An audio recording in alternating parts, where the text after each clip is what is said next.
बच्चों, आज हम वर्ण विचार का अध्ययन करेंगे।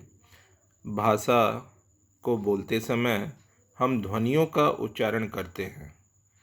व्याकरण में ध्वनि का अर्थ वर्ण होता है। भाषा की सबसे छोटी इकाई को वर्ण कहते हैं। वर्ण के खंड नहीं किए जा सकते, जैसे क, च, ट, त, प। इन सभी वर्णों के नीचे हलंत लगा हुआ है। आइए अब इसे एक शब्द के द्वारा समझें। फूल शब्द है। फूल शब्द के दो टुकड़े हो सकते हैं, फू जमा ल। इस फू और ल के भी दो दो टुकड़े हो सकते हैं। फू को हम देखें, फ के नीचे हलंत है, जमा ऊ। ल को देखें तो ल के नीचे हलंत है, जमा अ। अब देखें, फ के नीचे हलंत है, ऊ। ल के नीचे हलंत है और अ के टुकड़े नहीं हो सकते हैं।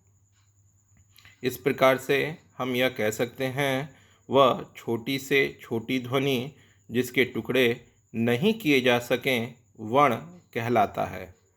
वर्णों से शब्द और शब्दों से वाक्य बनते हैं। वाक्यों के मेल से भाषा बनती है, अतः वर्ण भाषा के मूल आधार हैं। आगे के क्रम में हम वर्णमाला को देखते हैं। वर्णमाला दो शब्दों से मिलकर बना है, वर्ण और माला, अर्थात वर्णों का समूह। वर्णों को निश्चित क्रम में लिखने की व्यवस्था वर्णमाला कहलाती है। वर्णमाला में दो प्रकार के वर्ण हैं, स्वर और व्यंजन। स्वर अ, आ, ई, उ, ऊ, री, ए, ऐ, ओ, औ। इनकी कुल संख्या 11 है। अनुस्वार,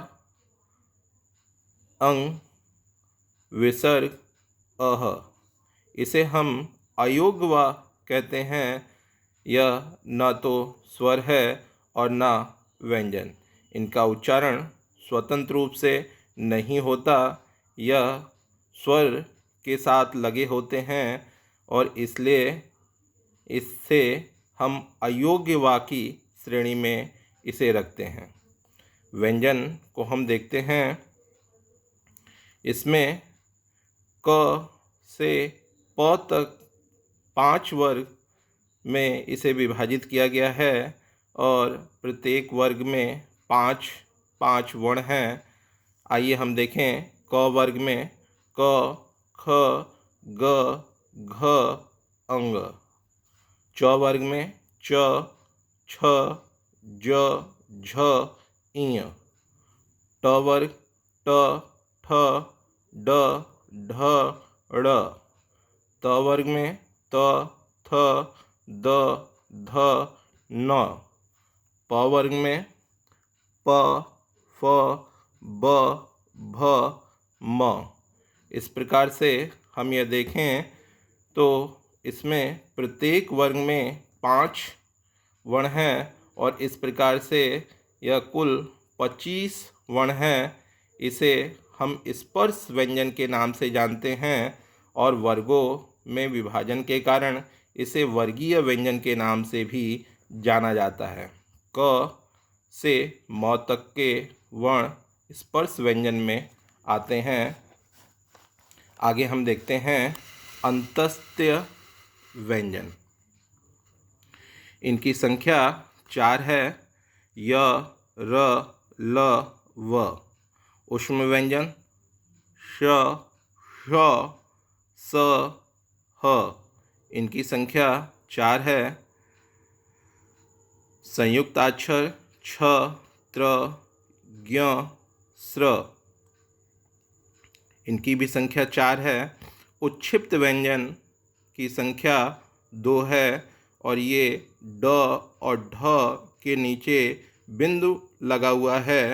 ड के नीचे जो बिंदु लगा हुआ है इसका उच्चारण हम अड़ करते हैं और ढ के नीचे जो बिंदु लगा हुआ है इसका उच्चारण हम अड़ करते हैं। एक बार पुनः हम इनका उच्चारण करते हैं, लेकिन नासिका का प्रयोग हम उच्चारित करते समय नहीं करेंगे।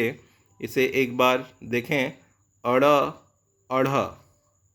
इन दो वर्णों का प्रयोग हम शब्दों के बीच में होता है या शब्दों के अंत में किया जाता है या शब्द से के प्रारंभ में नहीं आते।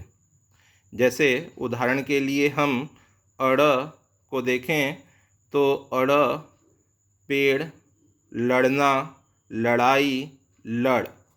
अढ़ को हम देखें तो पढ़, पढ़ाई, पढ़ा, पढ़ना, बूढ़ा आदि शब्द आते हैं।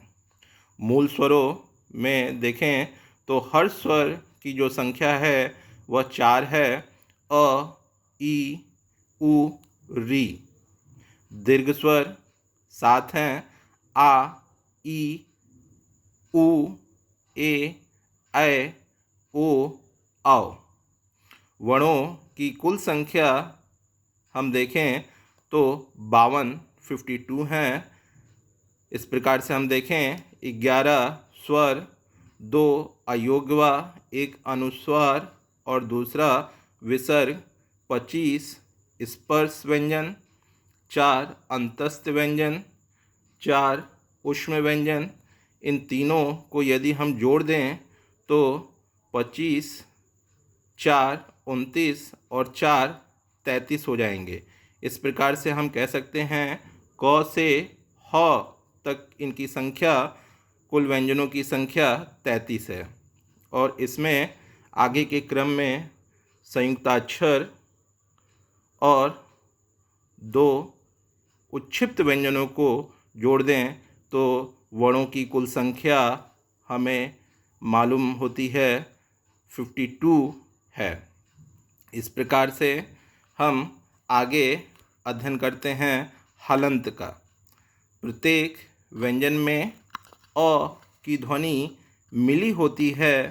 जब व्यंजनों को अ ध्वनि के बिना लिखा जाता है तो उनके नीचे एक छोटी तिरछी रेखा खींची जाती है जिसे हलंत कहते हैं। जैसे क, ख, ग, इन सभी वर्णों के नीचे हलंत लगा हुआ है, अर्थात यह स्वर रहित व्यंजन है।